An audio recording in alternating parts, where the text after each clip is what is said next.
Thank you. یہ میرے لیے سعادت ہے کہ آج ہمارے نہیں حامد علی صاحب اس پینل کے بات کر رہے ہیں. اسی تسلسل کے ساتھ میں گزارش کروں کہ برائے مہربانی دیگر صاحب اپنے خاندانی پس منظر میں مزید تفصیل سے روشنی ڈالے کیونکہ ابھی تشنگی رہ گئی تھوڑی اشاروں میں بات پلیز رکھ سکتے. وہ کہ میں ننگے اسلاف ہوں لیکن میرے خاندان ننیہار میرا ددھیال جو ہے وہ سادات حسینی پر مشتمل ہے لیکن اہل سنت والجماعت. اور میرا ننیہار مغل ہے.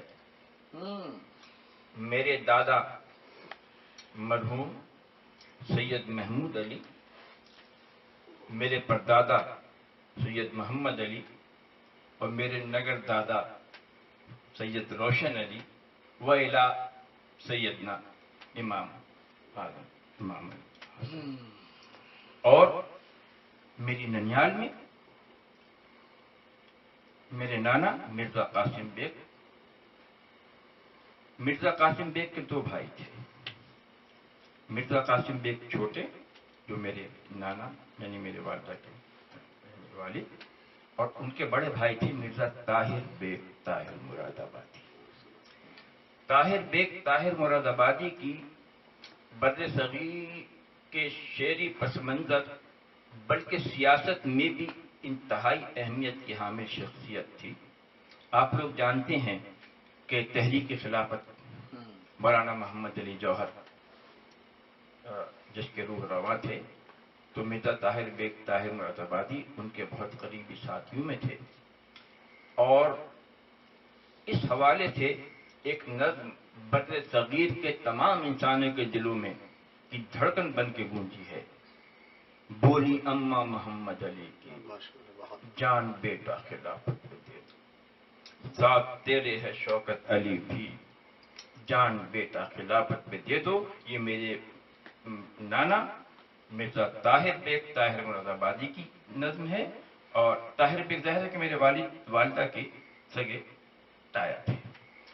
یہی نہیں بلکہ جب کراچی میں علی برادران پر مقدمہ چلا اور ان کو 2 سال کی قید ہوئی تو اس وقت بھی نانا میاں نے ایک طویل نظم کہی تھی کہ کہہ رہے ہیں کراچی کے قیدی ہم تو جاتے ہیں 2 برس. اس کے علاوہ ہمارے خاندان میں بالخصوص ننیال میں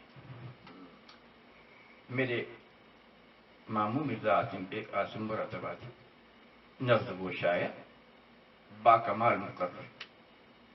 کراچی کی کوئی سیاسی اور ادبی تقریب ایسی نہیں ان کے بغیر مکمل ہی نہیں ہوتی تھی.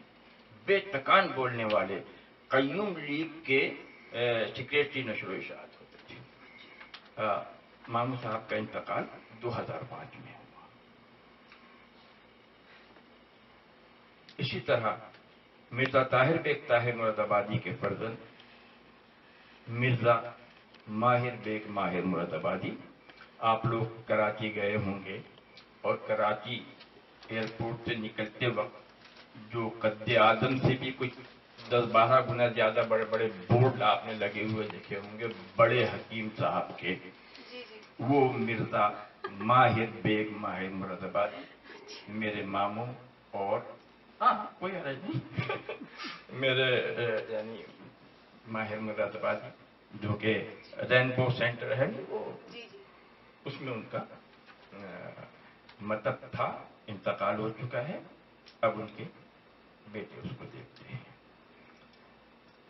علاوہ اس کے شاہد احسن مراد آبادی میری والدہ کے سگے خالہ زاد بھائی اور عمر حج پر تشریف لائے تھے. اور ڈاکٹر وجاہت صادقی نے حسب معمول بہت عظیم الشان محفل منعقد کی تھی جدہ میں.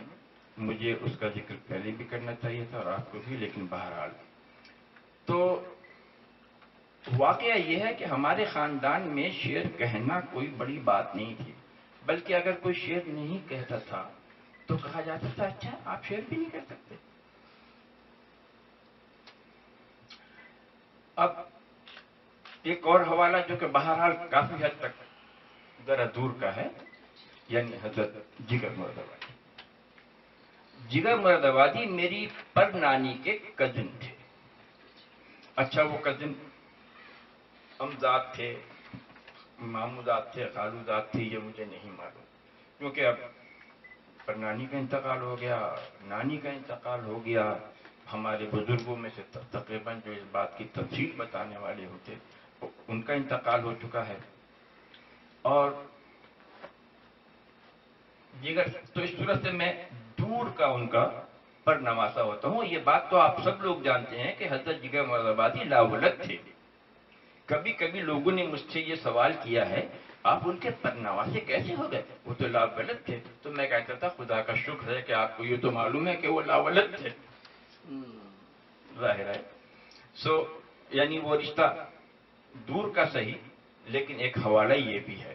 اور یقیناً ان کے مجھ جیسے پر نواسے تو تقریباً 150 ہوں گے، اور جن کو یہ بھی نہیں معلوم کہ جگر مراد آبادی نام کا کوئی بہت بڑا شاعر تھا اس نئے دور میں جو ہم دیکھتے ہیں. لیکن کیونکہ مجھے شعر و شاعری سے دلچسپی تھی تو میں نے بس ذکر کر دیا، اپنی کتابوں میں بھی کیا اور ویسے محافل میں بھی کیا اور جوک بھی کر رہا ہوں. ورنہ تو گویا یہ سلسلہ ویسے تو بہت، یعنی میں اگر بیان کرنے پہ آؤں تو بہت زیادہ وقت صرف ہوگا، لیکن میں سمجھتا ہوں اس حد تک یہ بات واضح ہو جائے گی کہ میں اگر اپنے خاندان کا سب سے معمولی درجے کا شاعر ہوں تو وہ میں ہوں، ورنہ بڑے آفتاب و مہتاب پیدا ہوئے. ڈاکٹر صاحب میں زاویے کا رخ بدلتا ہوں. میں آپ سے یہ جاننا چاہوں گا اور ہمارے سبھی لوگ جتنا ہیں یہاں پہ موجود ہے، جو لوگ سب دیکھ رہے ہیں، کہ آپ کی سعودی عرب میں کب اور کس عمر میں آمد ہوئی اور کیا اس کے پس منظر میں تھا، کس لوگوں کے ساتھ آئے. پلیز اس پہ روشنی ڈالیے تاکہ ہم بھی اس پہ پھر آ سکے. اس کا جواب بھی میں مراد آباد ہی سے شروع کروں گا. 1 جنوری 1945 کی پیدائش اور 50 کی ابتدا میں ہم لوگ ہجرت کر کے مراد آباد سے پاکستان چلے گئے. کھوکھرا پار کے راستے سے بڑے بڑے مصائب اٹھاتے ہوئے، جو کہ اس زمانے کا ایک عام بات تھی. بہت بڑا قافلہ، ننیالی میرے والد کے علاوہ 3 چچا اور پورا خاندان، اور ننیال پورا ننیال، یعنی 100-150 آدمی، قریبی ترین رشتہ داروں پر مشتمل وہ قافلہ تھا. جب وہ حیدرآباد سندھ کے اسٹیشن پر پہنچا تو اس کے 2 رخ ہو گئے. میرے چچا جو والد صاحب کے بعد ان سے چھوٹے تھے، سید واجد علی شاہ، کیونکہ ریلوے میں ملازم تھے اور پاکستان بننے کے بعد جب سرکاری ملازمین سے یہ پوچھا گیا، ہر ایک سے اس کی مرضی معلوم کی گئی کہ آپ ہندوستان میں رہنا چاہیں گے یا پاکستان، تو ہمارا تو پورا خاندان نہایت شدید قسم کا مسلم لیگی تھا اور سینے پہ گولی کھائیں گے اور پاکستان بنائیں گے کے نعرے تو میں نے بھی لگائے ہیں. بے سمجھے اور بہت چھوٹی عمر میں کا عام ایک ماحول تھا. تو ہمارے واجد چچا میاں نے پاکستان کا انتخاب کیا، تو وہ پاکستان بننے کے فوراً بعد پاکستان منتقل ہو گئے تھے اور ان کی تعیناتی ملتان میں ہوئی. ملتان تو پورا خاندان کا باقی حصہ کو تو یہ معلوم ہی نہیں تھا کہ اسے کہاں جانا ہے اور کیوں جانا ہے. اور ایک ہوا چلی ہوئی تھی کہ وہ حیدرآباد، سب لوگوں کا، کراچی میں کسی کا بھی کوئی نہیں تھا، لیکن زیادہ تر مہاجرین قرب مکانی کی وجہ سے کراچی کا رخ کر رہے تھے. تو ہمارے اس قافلے کے یعنی نانا اور خالو اور ماموں تمام وہ پورا خاندان، بلکہ 2 چچا بھی اور دادی بھی وہاں چلی گئی کراچی. لیکن میرے چھوٹے بھائی سلیم جو 2 سال کی عمر 2 سال عمر تھی ان کی والدہ، اور ہم نے وہاں سے ملتان کا رخ کیا. اور مجھے اتنا یاد ہے، میں بزرگوں سے سنتا ہوں کہ جب شہید ملت لیاقت علی خان کو شہید کیا گیا تو اس وقت ہم لوگ ملتان میں تھے، اور اس کے کچھ ہی عرصے کے بعد کراچی کے اہل خاندان کا یہ تقاضا بڑھتا گیا کہ بھائی کراچی آ جائیے، سو ہم کراچی منتقل۔ اچھا، یہ بات قابل ذکر ہے کہ ارض حرمین شریفین سے پاکستان بننے سے بہت پہلے سے ہمارے تجارتی روابط تھے۔ والد مرحوم نے پاکستان بننے سے پہلے کچھ 46 میں حج کیا تھا، دادا مرحوم بھی پاکستان بننے سے پہلے حج کو تشریف لائے اور عمرہ کیا، اور حج سے پہلے مکہ مکرمہ ہی میں انتقال فرمایا اور جنت البقیع میں مدفون ہے۔ تو گویا ایک آلٹرنیٹ تھا، اور اس زمانے میں جو پاکستان کے حالات تھے تو آپ جانتے ہو تو ایک عجیب افراتفری کا عالم تھا، کوئی بات غیر یقینی نہیں تھی، یقینی نہیں تھی، اور اس کے ساتھ یہ بھی تھا کہ ایسے ویسے کیسے کیسے ہو گئے اور کیسے کیسے ایسے ویسے ہو گئے۔ بہت سارے لوگوں کے لیے ترقی کرنے اور بڑی بڑی جائیدادیں بٹورنے اور پتہ نہیں کیا کچھ کرنے کے امکانات تھے جو انہوں نے کیے، لیکن جو ہمارے جو شرفا تھے بالفعل، ہاں، ان کو یہ تو کرنا ممکن نہیں تھا، جو کرنے کے بعد لوگ پتہ نہیں کیا کچھ بن گئے۔ اچھا، اگر شریفانہ زندگی گزارنے کے کوئی اسباب کوئی حالات بھی نہیں تھے، باقی لوگ وہاں رہے، اور الحمدللہ وقت گزرنے کے ساتھ سبھی اس وقت اللہ کے فضل سے تب ٹھیک ٹھاک ہیں، لیکن والد صاحب کے ذہن میں ایک آلٹرنیٹ تھا، تو سن 53 میں وہ مکہ مکرمہ آ گئے۔ اس وقت میری نانی کے، میری والدہ کے سگے ماموں حاجی ریاست علی مکہ مکرمہ تھے اور سعودی ہو چکے تھے، تو والد صاحب سن 53 میں پاکستان سعودی عرب آ گئے، اور دوسرے سال 25 جولائی 1954 کو والد صاحب نے مجھے اور میرے چھوٹے بھائی سلیم اور والدہ کو